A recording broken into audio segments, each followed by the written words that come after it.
आपका अपना media platform बोला अकोला बोला ही कपिलेश्वर गावातील कथेवर आधारित एक सुंदर कलाकृती आहे। यात पूर्णा नदी, कपिलमुनी, मकर संक्रांतीचा दिवस आणि गंगेचा अवतरण असा दृश्यभाग आहे। अकोला जिल्ह्यातील कपिलेश्वर नावाचे एक छोटेसे गाव आहे। गावातून पूर्णा नदी वाहते, जी या परिसरासाठी अत्यंत पवित्र मानली जाते।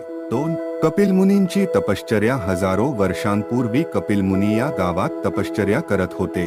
मकर संक्रांतीच्या दिवशी त्यांना गंगासागर येथे जाऊन स्नान करायचे होते, मात्र ते तपश्चर्येमध्ये इतके गुंतले होते की त्यांना वेळेचे भानच राहिले नाही।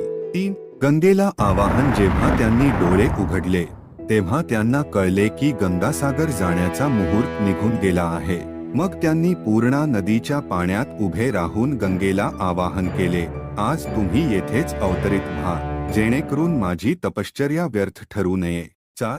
गंगेचे अवतरण कपिलमुनींच्या भक्तीने गंगा प्रसन्न झाली आणि ती साक्षात पूर्णा नदीत अवतरली। त्या दिवशी पूर्णा नदी गंगेसारखी पवित्र बनली।